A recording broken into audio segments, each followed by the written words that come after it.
Hi everyone. Happy Friday. Thank goodness it's Friday. We're going to give people a few minutes to jump on,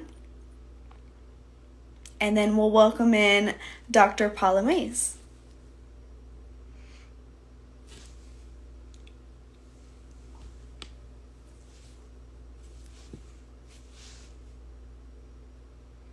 Okay.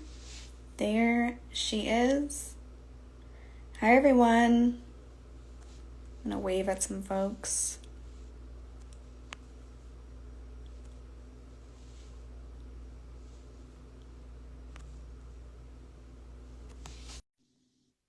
Wait for her to jump on. Hi, Hi, Doctora. Happy how are Friday. you? Happy Friday. Can you hear me okay? I can. Can you hear me? We'll do a sound Yes, check. yes, Okay. absolutely. Listen, I knew the good doctora was going to come through today with the look, and so I was ready. I, I know I was you got ready. your hoops, you got everything. You're ready. You are ready. You are ready too. Thank you so much for being here. We're going to give maybe one more minute for people to Yeah, join. Thank you, absolutely. everyone who has joined so far. Yeah, absolutely. How are you doing? It's Happy Friday. You got any plans for the weekend? Well, my Friday was yesterday because I went. Yes, your nails look so cute. I know. Thank I you. go later today. I can't show this one because it broke, so I'm just gonna like do this to you. It was a big deal because, me and Dr. Lacy both don't like to get our nails done. We need a support group for folks who don't like to get their nails done, but it came out cute. I like the result. Yeah, they're cute. Do you just not like people touching your hands? Or you just don't like It almost the sounds feel like the dentist, and then like I Oh. did get cut twice, which Mm. our friend Viola told me how not to get cut next time. But yeah, what about you? Do you have any weekend plans?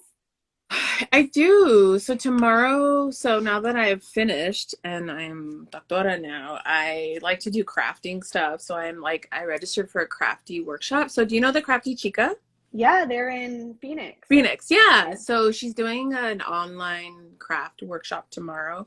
So I signed up for that. And so she sent me all my like crafty stuff. And so tomorrow I'll be on Zoom crafting with Crafty Chica. So I love doing that stuff. And then Sunday, our Qual Scholar sister, it's her birthday. So I helped put together her birthday brunch and bubbly. So that'll be on Sunday. So I have a full weekend. It's exciting.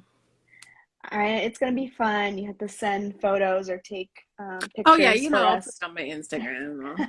And it's funny because everybody's supposed to go as the person. So her name's Mhm. Brenda, so the Mhm. best Brenda. So I'll figure out what I'm gonna go exactly as. So it'll I be fun. love a It'll be a good theme. time. So We love that. hmm Well, thank you for being here today. Welcome, everyone. We have folks on, and I know more will join in as we go. So I'm going to go ahead and get started. Hi, everyone. My name is Alexandria Petch, and I want to welcome you to a series that we're calling Qual Scholars Alum, where we interview our amazing, incredible, dynamic alumni who have graduated from the Qual Scholars Finish Your Dissertation program, are now full doctors, hmm post PhD, and for today, we are so excited to be able to interview Dr. Paula Maez, who is a newly minted doctor who just had their defense in December 2021, is now a doctor, and I know that you're going to learn so much from Dr. Maez. Just for a minute, I just want to say that Dr. Maez has helped me tremendously in my dissertation, both logistically, emotionally, and so much more. And I have so much love for this doctora who really embodies this idea, or this, I guess, value that we have in Qual Scholars, where we bring each other along the way. When you make it, you touch back and you bring folks along with you. And Doctora Maez really, really embodies that to the T. So to get us started, I want to ask Dr. Maez to introduce yourself and just tell people who you are and where you are. Yes, thank you so much, Alex. Definitely my sister scholar all the way. So, hi everybody. My name is Dr. Paula Maez. I am currently located in Tucson, Arizona. And I just recently graduated from the University of Arizona at the iSchool, which is like the School of Information. So my expertise, I'm actually a librarian. So my expertise is in medical libraries, medical information. And so, do you want me to tell my, I don't know, my research? So, Yeah, yeah. the next Uh, question was going to be, what is Oh, your okay. So research, your yeah, so that's dissertation who I about? am, I'm a desert girl. Love Tucson and and Arizona. Um and so yeah, and so I started my PhD journey actually 8 years ago. So I was in the situation for it had became a situation. Um I was a public librarian here in town, and I decided to go back to school full time, and then be a GA at the U of A and teach. And I just sort of went through different avenues for work and stuff. So I got to teach and really got into student affairs and doing stuff. But my passion, my heart, my research is in health information. And so moving into what my research is, I'm really like invested and interested in how do we begin to reframe notions of health around, conveying health information for folks. And so my research was how do we begin to create new, I guess, paradigms and frameworks of creating health information and framing health, especially for fat women of color, and how do we destigmatize that, and how do we begin to create culture change and change around the ideas of health, and what does it mean to have a bigger body, and sort of destigmatizing, because it was getting really bad. It still is bad for fat women of color and around health and just generally. And so so yeah, that's what I work. That's my work. That's my life's passion. And also just thinking about what is health, right? To me, and especially in sort of marginalized communities and communities of color, we have different cultures, different beliefs, and different ways of knowing and ways of living. And we can definitely translate into like ways of health as well. So that's my research. Thank you so much for Mhm. sharing with us. And Yeah. it makes me think back to your defense, which was a full Zoom room of family, friends, and colleagues, and the way that you represented stories from real people in such a humanizing and non-exploitative way was like such an education moment for people who are researchers. And I really appreciate the way that you put that value at the forefront of your research. Yeah, that was really like super important for me. I think when we are in these institutions and in the academy, oftentimes research gets separated from humanness, and I wanted to make sure that I didn't do that. And also as sort of a researcher participant, so um, with my collaborators, I call my participants my collaborators, because that's what it was. I wasn't just investigating them, I was doing the research with them. And then also because I was a participant too, because it was people just like folks just like me, women just like me, fat women of color with from all walks in life and experiences. And it was just so important to me to create space, make space, so that folks didn't feel as if they were just being used for research. It was really important for me for them to recognize that their stories and their experiences were sacred and important, and I wanted to hold those stories and make sure that I presented those stories to other folks in the same way that they, let me have and hear them and hold them for them. And so it was just really important. And I just really wanted to convey that through the research process, through the dissertation, in the dissertation.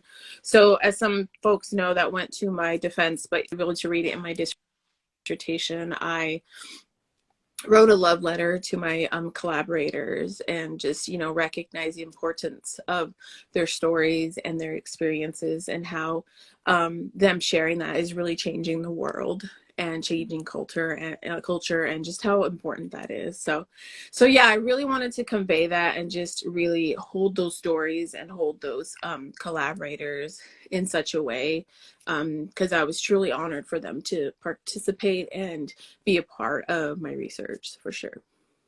That's so beautiful, and thank you for sharing that. Today we are really trying to, so let me back up. I relate to you on another level of being also an eighth year doctoral student.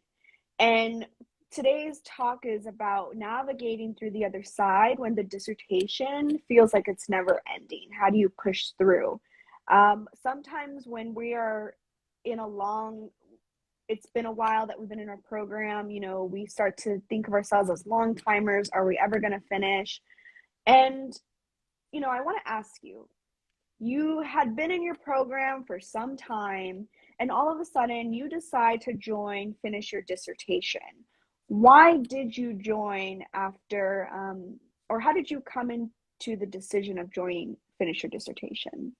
Yeah, so I had been in my program for 6 years. And I know, and I've heard so many stories, and maybe some folks watching here, just feeling so unsupported, floundering around, trying to figure it out yourself. Top of, so going to school and working and like not really not knowing what classes to take, and sort of just figuring it out, and and things just sort of stretching out, and just not really knowing what to do. And actually, serendipitously, my friend Brenda, sister scholar Brenda, she hadn't started her PhD program yet, but she's like, I have this, I know this person, and she does this program, and I think you would really benefit, especially since you don't feel super supportive, and that's what she's there for and stuff. And I was like, at this point, I will try anything, because I was really at the point of like, what am I doing?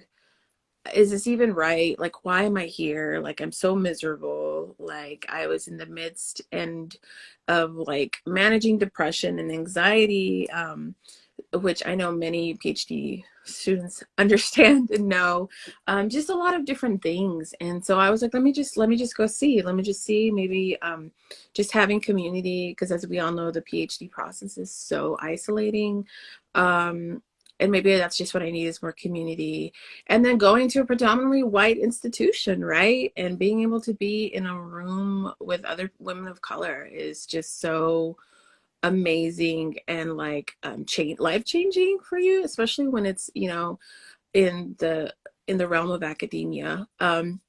So I did, and so I contacted Dr. Lacy, and we had our little interview, and the rest is history, sort of. But it was still another 2-year process of really learning and unlearning habits and learning new habits, and really changing mindset. I know with Dr. Lacy, it's all about mindset, and recognizing that I was holding on to so much resentment, and that was what was really holding me back.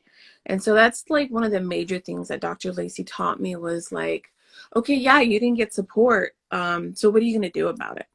You can't just sit there and be upset and angry about it. And yes, you can be angry, but you have to let that go, and let go of that resentment, and um, recognize you have the agency to get things done and move forward and learn new things, and get the dissertation done. And that's really what, Dr. Lacy and the program really taught me. And then just, being in community with folks, and having people check on you, which, before nobody was checking on me. I mean, my go-to person was my mom. She was amazing. She like sat there with me when I had my comps, so but having other people who are in like programs and understand like the process of the PhD is definitely different, and was very helpful. And so that's how it came to be. And it was like a 2-year process, right? And Dr. Lacy gathered me all together in many different ways, and, basically looked at like what my research was, and said, nah, like you need to focus further, and she made me rewrite my proposal. But it was really helpful. And so I started the program with her, I think in like October, November. And then I rewrote my whole proposal and defended it by April. So, I mean, it was like moving really fast for me, and just really super helpful in just moving forward and really understanding the process, and that knowing that it's okay to not know, and that's you're not supposed to know because you've never done it before, which is such a difficult thing, I think, for us to wrap our minds around, because like we're like, well, we made it this far, like aren't we supposed to know this? And so that was another realization I had to have. And then so that was like the April, right? And then the pandemic hit. Mm-hmm. Mm-hmm. The pandemic hit, and it was like nothing but like trying to survive and not get COVID and stuff. And so I kind of stalled for a bit. I kind of stalled for a little bit, right? And then the IRB, and just like, that was scary, and it took me a little bit to get through that. But Qual Scholars and Dr. Lacy was just there. They're like, okay, this is your process right now, and you're gonna move forward when you're ready to move forward. And so after just a while, it took a while, especially with the pandemic, and then just having to sort of rework some things, right? Because we were going to have interviews for my dissertation, and Zoom University and Zoom interviews and how that all went. And so getting that done, and then and then also just realizing that, like, yeah, we have these plans and this timeline, and yeah, I'm gonna graduate and I'm gonna finish by this day, and then life happens and it doesn't happen. And it's also learning how to be okay with that, and that's life, and that not letting you get you down or set you back. Because there were so many times that if I didn't meet a deadline, then I was like, oh well, screw this, like I'm just gonna, like, whatever, and then I wouldn't do anything for 2 months, right?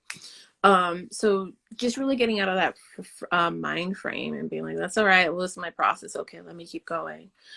And then finally just writing and getting things approved, and then getting my interviews, and then, as we all know, analyzing, which was like a lot, and just really sitting in the data, because again, like I said before, it was just so important for me to really be genuine with those stories and such. And then writing chapters 4 and 5, and I'm gonna be real honest, like it was like grind time. I wrote chapters 4 and 5 in like 2 months. Yes, it really was. And but also, especially these last couple of months, and I was talking about it in some of the Qual Scholar meetings the past few times, of like coming to the point in understanding and getting in that mindset. And this is what Dr. Lacy told me, is that your writing is good, because we beat ourselves up just at our shitty drafts, right? But it's good. And that's what I learned. And I wrote chapter 4 and 5, and I turned them in thinking they were like crap, but they were good. I had like not that many edits. And my chair was like, this is so great. This is amazing. So did my dissertation committee. And so, like, that's really what I learned the last couple months, is like, yeah, you're a doctor.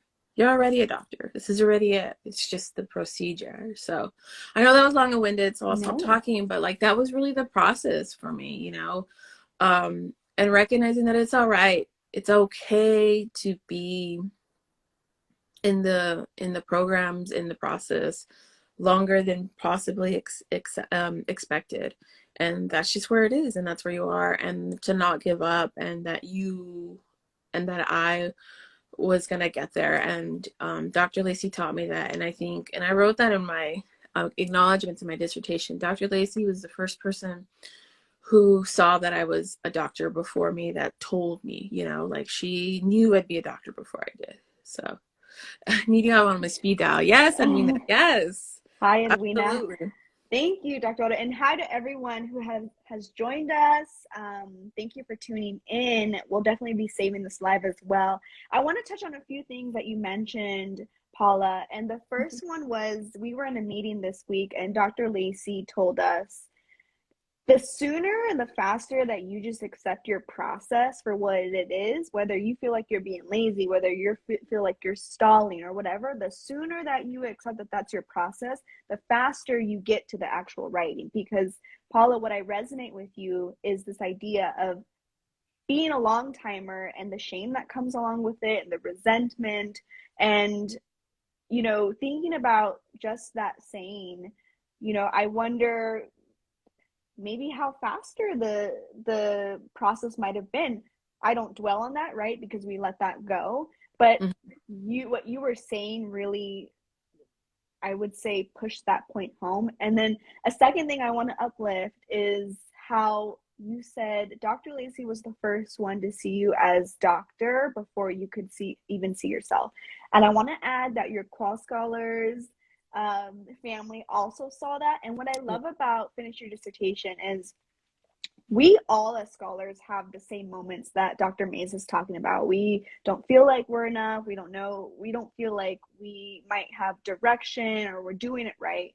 And you always have your community telling you the exact opposite. So when Dr. Maez in particular got feedback from their chair saying that their writing was amazing, everything that was written was so great, we weren't surprised. We weren't shocked. We're like, and we told you that, yeah, we told you it was great. We Yeah. told you that you knew enough.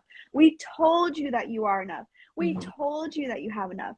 And, not in a like call out way, but more just like we see you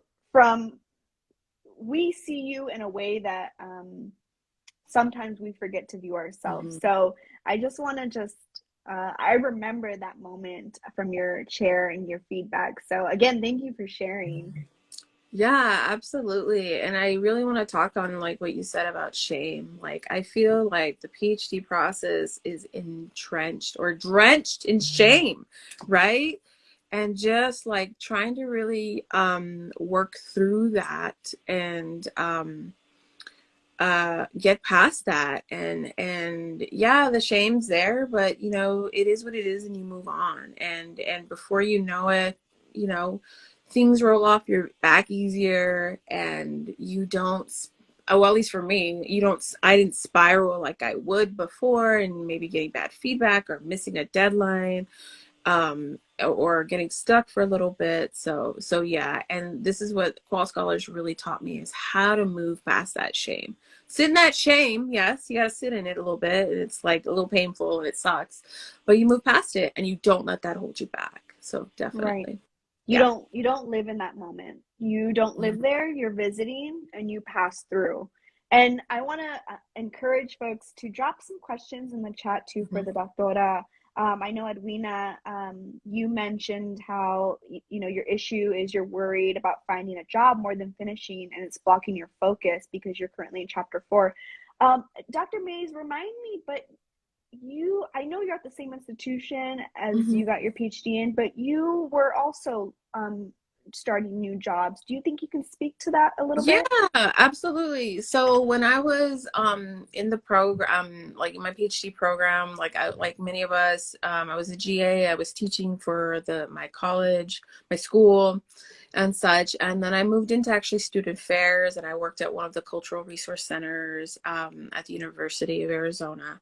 And then I moved on and I got another position. So currently now I work at the veterinary school at the University of Arizona, and I'm a learning facilitator. So basically, I teach which professional skills to the new vet students.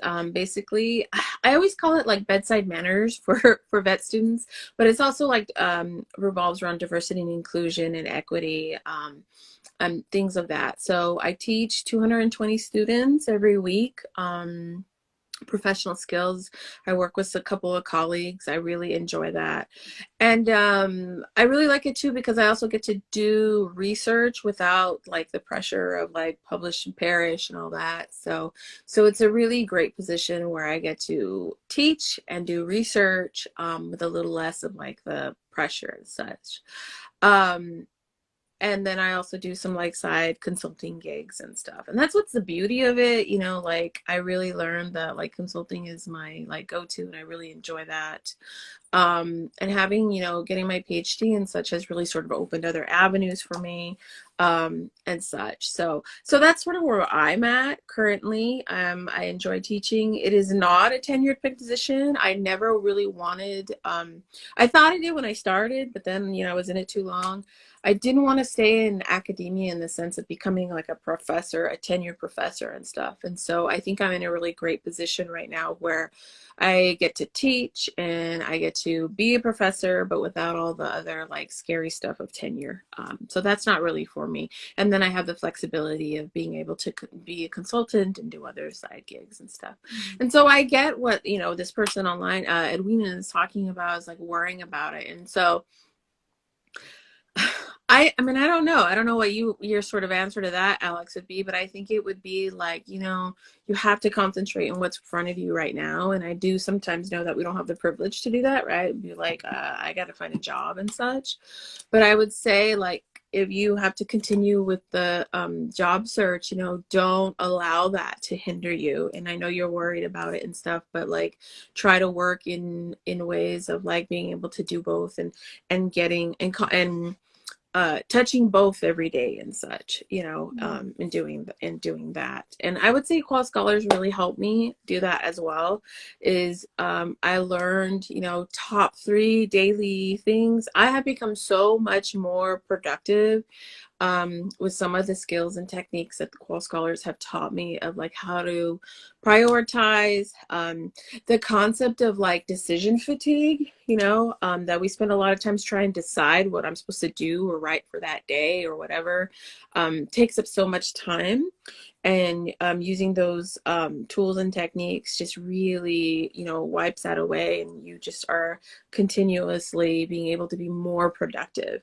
And I know, and I hate saying, you know, that's what life is about, is being productive, but I think there's that balance of being able to be productive, but then also having a life and enjoying things and not being so stressed out about like getting a job or finishing school and stuff. So Thank you for that. And I really would uplift everything you said. And again, we spend a lot of time in Qual Scholars about this issue of a scarcity mindset versus an mhm. abundance mindset.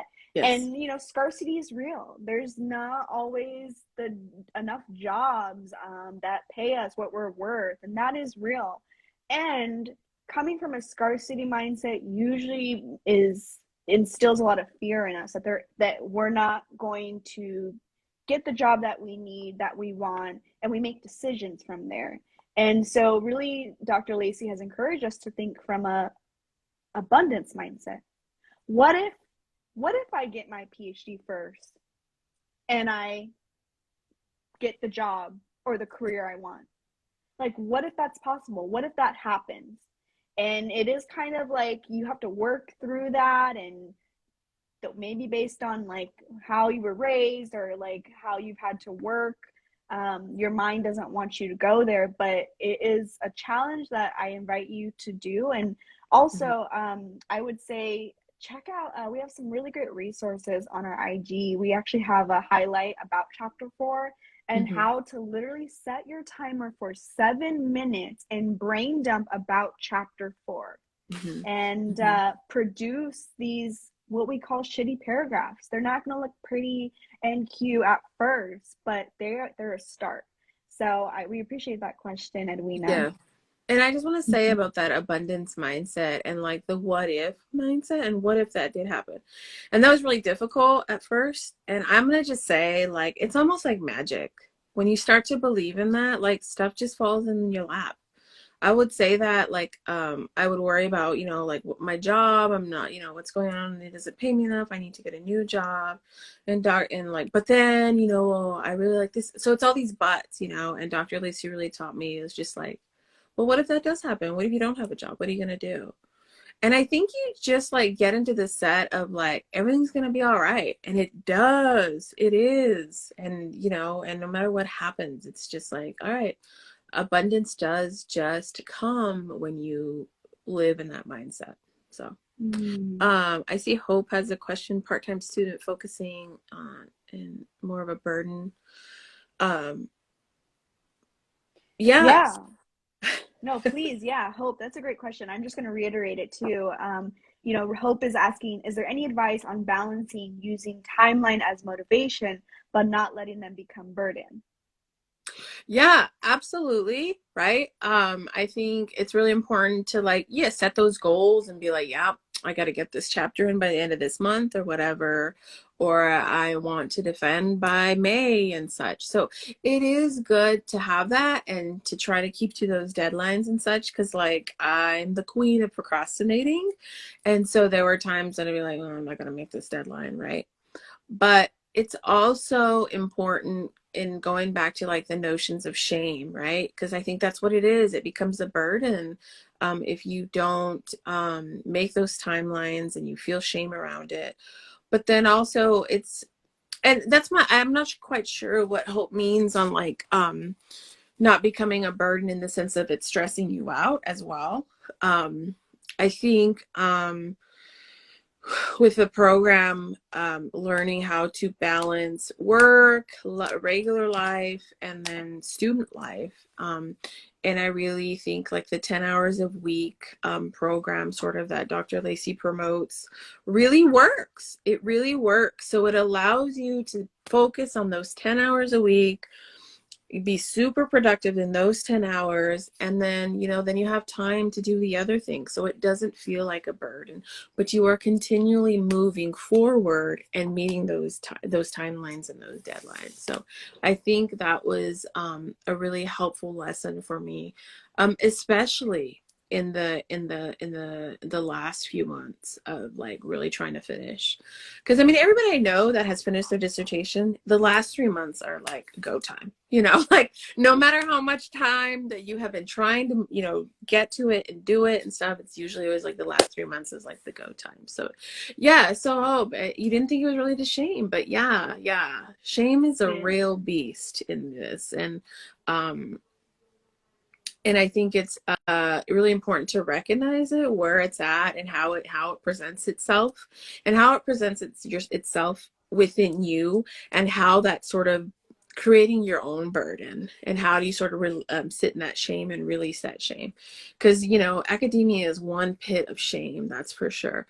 And so I really learned in Qual Scholars how to navigate that and how to work around it and how to move past it. So. Thank you so much for that, Dr. Mays. And just a plug for Hope and everyone, we'll be posting about this after this live, but we're actually going to be hosting a free webinar in a couple of weeks, and it's called Rebounding After Missed Deadlines or Missed Timelines. And it's really going to walk you through how to, again, think about timelines as a motivator, but not let it burden you, not let it shame you. And so we invite everyone. It's free. Again, we're going to post more about it this afternoon, but just a plug. Yeah, definitely. It would be I mean, I wish that workshop was there for like me like 4 years ago. So yeah, for sure. And Hope already signed up today. So Hope's on. Yeah, Yes, Hope. yes, Yeah. Hope. You're gonna love it. You're gonna love it. Yeah. So, okay, I feel like you really touched on these finish your dissertation materials that are like embedded in our curriculum, which is mindset work. Mhm. We have group coaching, we have unlimited feedback where you get like actual, real, constructive feedback.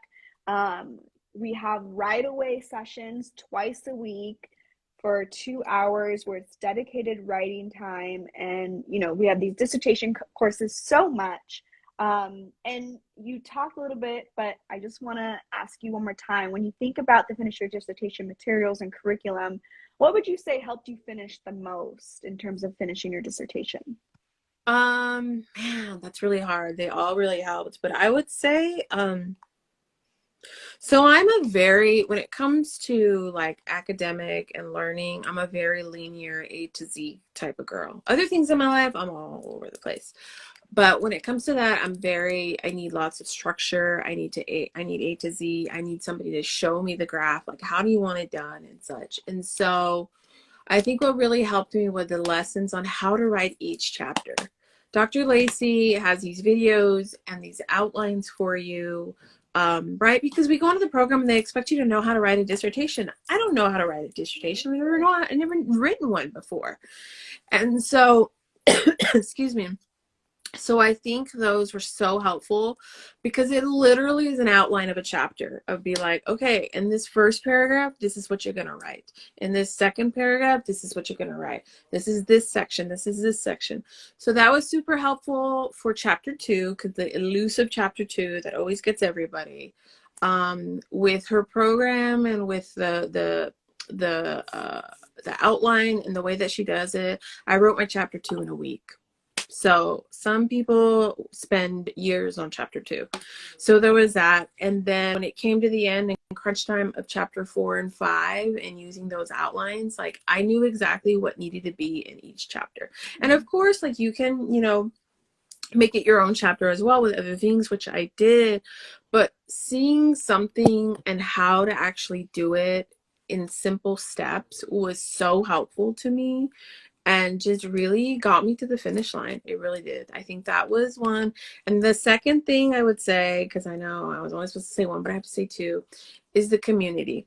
The community of folks and just being in community with other people of color, women of color, sister scholars was just so unbelievably helpful to know that you had twice a week to go and be on Zoom with folks that just sort of understood where you came from and like sat there with you when you were like crying and freaking out about certain things, or when life shit was happening. And sorry, I just cussed. But life stuff was happening and it was impacting your academics. They just understood. They just understood and sat with you and let you cry. And so I think in many different things. So like throughout my 8 years, so much stuff happened that it was just a lot, that that you needed folks to help hold space for you. And that's what it was really super helpful. Thank you for uplifting that and amplifying the importance of that community. Because to have people validate you and affirm you and uplift you and amplify you, it is really counter to what is the status quo in academia. And it's like, we are creating this, I don't know if you want to call it alternative or just another way to be in the ivory tower that's like wasn't really made for us in the beginning. Yeah, absolutely. So, man, I like in my program, only person of color, only person sort of doing my research. So in my program, that was very much more technical, where I was more of like a qualitative girl interested in like changing, culture in the world. And so it was very isolating. I didn't have any real friends and it was just really difficult. And a lot of the other students, play the academia game, and sometimes you just like not into that, and I wasn't into that. And so coming and being in community and getting those affirmations and being uplifted and somebody telling you, yeah, you know what you're doing, is so life-changing. It's like you don't even understand. And it's very different, right? Because like my family and my friends would tell me that, and I believe them, but when other people who are in the same experience and in the academy, and to hear that from them is very different. And it feels, I wouldn't say more for me, just it's a different affirmation, because they understand that experience. So yeah. Yeah, and I just want to give an example. Um, at one point, I was struggling with the IRB, and it was Dr. Paula Maez who was like, listen, I'm going to give you my IRB application, and I need you to finish yours and go through mine. Don't delete anything. Don't mess with my document, but look at how I wrote it. And you said it in so much like more lovingly way, but that felt wrong to me because I was taught like you don't like share resources, you don't like crowdsource, like the institution can like, I feel like polices the way that we are like trying to create community. But that's what Qual Scholars is. We are really counter to what is considered the norm in academia, because we don't believe in finishing this dissertation process burned out, like barely living. We believe in finishing the dissertation happy, whole, and free. Yes, absolutely. And I think, the end of mine was rough because it's just the way it is. But I will say I was feeling good and I was happy and I was still had time for other things in my life. It didn't encompass my whole life. So yeah, for Yeah. sure, for sure. And it's true. I really like how you say that, how the academy like really sort of polices the way that we want to try to create community.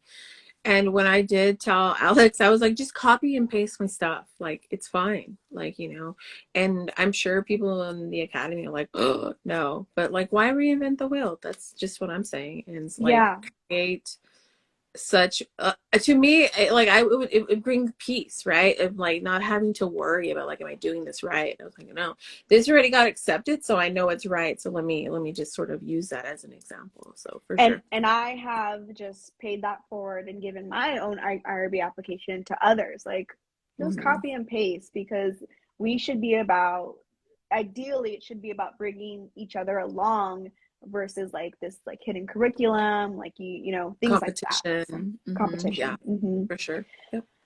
Well, I want to ask you, thinking about your experience before the Qual Scholars Finish Your Dissertation program and during and after, what advice would you give to someone who's considering joining but maybe on the fence? I get it, right? I get it because it's just like, not another program, not another workshop, not another book. Okay, let me tell you, before I joined Qual Scholars, I had bought like 4 books and like, this is how you're gonna finish your dissertation. I went to like probably 3 or 4 different writing retreats because I was gonna finish it. I went to like a writing summer like thing. I was gonna like get like 2 chapters done. Um, but it just didn't work, and I recognized why it didn't work, because I wasn't getting out of like that academic mindset that was holding me back. I needed a new way of thinking. And that's what Qual Scholars and Dr. Lacy and working with everybody there did for me, and I think that's how I have been successful. So I would say that if you're on the fence and you're like, I don't know, because nothing else has worked, this will work. This will help you. You will finish. You will. And I would say take that chance. Really, at this point, if you're in a position where I was, you had nothing left to lose. Um, and I would say like invest in yourself. This is investing in yourself, investing in something that will truly help you in moving forward and getting this PhD done. And I know that sometimes, maybe we can't afford it. We don't have the privilege, but I will say like I made it work. And I know Alex made it work as well. And moving some things around. And I know with the program, you get to try it out and see if you like it, and if you don't like it, after a week or whatever, you can get your money back, so it's really, I would say, just do it and give it a try, and I guarantee it will help you, and I really think that folks who are just sort of on the fence is like, give it a try, and really, like I said, this is like an investment in yourself, choosing yourself, because I know a lot of things, it's in academia and like life and stuff, like it's hard to choose yourself because you've got all these other responsibilities. And so I would say choose yourself and show up for yourself. This is a way for you to show up for yourself. So Mm-hmm. Thank you. Yes, showing up is important. We would love to welcome you, and you have to show up. And that means coming to right aways and checking in with people and submitting your drafts for feedback and things like that. So I really appreciate you uplifting that. I also want to invite anyone to drop any more questions in the chat, if you have them, because we are getting to the end of the live. One thing, so 2 more questions. Anything that you want to add, Dr. Maez, but also when you think of Finish Your Dissertation and the curriculum and the materials, what components have stayed with you now that you're doctor? Oh my gosh. So I still do my top 15 or my top 3 weekly planning. This is how I get things done during the week. Organize like personal life, work life, and then like when I do consulting or other side things that I do. So I definitely do that. I still live and work from the abundance mindset instead of the scarcity or the deficit of like what's going on in my life.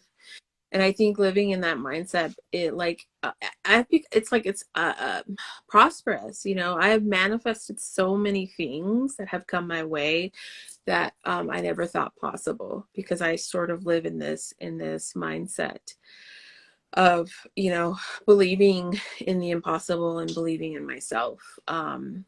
I think that's a big lesson I also learned is like the belief mindset of like, yeah, you got to believe it. Otherwise, it's not going to happen. And so really staying in that. And then also like, I continue to be in community with Qual Scholars. I still show up at writing time, you know, just to like do my own work on the side or whatever. Cause it just feels good to be in community with like-minded folks. And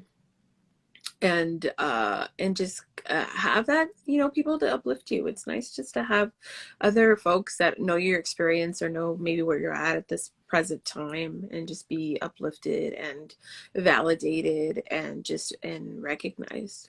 It's nice to be recognized and to be seen.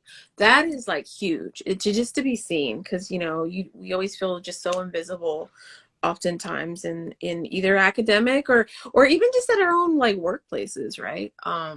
So I think that has really stayed with me. um but I would say number one is mindset. Yeah, my life has changed in this mindset. And I will say, like, yes, I still manage anxiety and depression. I always have my whole life, so it's not a big deal. But I really would say that changing my mindset and like thinking about things differently that I learned from Dr. Lacy has reduced my anxiety, my daily Mm. anxiety about certain things. I don't worry about things as much, and I live in a place of abundance. So it's really good. Yes. And I just want to uplift what you said the other day in our team meetings is that, you know, and you can repeat it. And I want you to repeat it from not a place of apology, but now that you're doctor, you had a realization the other day about the dissertation process and coming home from work. Do you know what I'm talking about? Yeah, Yeah. please. So folks were like, "Oh, how's your day going?" And I was like, "Man, it's so good." Like, so it's only been like a month and a half since I passed my dissertation. It's been 2 weeks and 2 days since like it officially got accepted in my grad college. So I've been like officially official that my dissertation was accepted and such. So I was sitting in class, you know, with my students and stuff, and I just sort of had this like epiphany, I'm like, holy crap, like I'm a doctor, I'm done. And I just felt like this unbelievable feeling of freedom. Um, and I just had to sit in it for a moment, and I was just like, man, I have been waiting so long for this feeling, because I think it took a while for me to actually start to have that feeling or to like remember and recognize, because in being a student and working towards to the PhD for 8 years, um you kind of just sort of live in this sort of own like sort of jail in your own mind that you're still stuck there doing this thing. And to know that I could go home and watch TV and make a leisure dinner and go for my walk without having to think about, when am I going to write for these next 2 hours? I'm going to be tired because I don't have time to write except for 10 p.m. to 12 a.m., you know? And it was just like this unbelievably freeing feeling. And I just felt so much joy. I just felt so much joy in my heart. So yeah, it was just really nice. Come on, Joy. We live for that joy, and that joy helps those of us who are still in it. Helps me at Mhm. least. have something to like look forward to after as well. So thank Absolutely. you. Yeah. And, Alex talks about like, I was kind of apologetic because I was in a room full of folks who are still working towards it. So I'm like, I'm sorry. But I say that also to be like, it's possible. Like, it is possible you are going to get there. And if it's one thing that I want to be like um, the model for of like possibility. I was somebody who came in who didn't think she was going to finish, who was so beat down and was just so upset about things and just wasn't sure if it was going to happen. And here I am, I'm Dr. Maez. And so and like I feel kind of weird about it, but I will say like I am the epitome of what is possible. And I want people to know that because this work is hard, this work is difficult, and people don't understand it unless you're in the process. And I want to say I understand it, and it is possible. If I did it, you will do it, I promise. Mic drop. Thank you for that. Yes, we use possibility models often in Qual Scholars because we strive to all be an example of what's possible. So thank you for uplifting that. And as we end, I want to just say, if you want to add anything, please do. And if folks want to connect with you, how would they best be able to do that? Absolutely. I'm on all the social medias. Instagram, I am at Polly Renee, Pauleyrene. You can email me. It's pmaze, so PMAEZ at arizona.edu. You can look me up on Facebook. I'm on Twitter at Polly Renee at the same way. So I'm around, or you could email Qual Scholars and have them give you my info. I am open to questions. I'm open to advice. I'm open to helping in any way. I think Qual Scholars and my friend Brenda and Alex and Viola were put in my path for a reason. So, and here I am. And so it's my time to pay it forward. So absolutely. Thank you so much, Dr. Mays. I know that your story just resonates so much with so many people. We are so proud of you. We're always rooting for you. We appreciate your time, and we just hope you have the best weekend ever. Absolutely. Thank you so much. It was good to see everybody, and I'll see you soon. Bye, everyone. Thank you for Bye. joining. Bye-bye.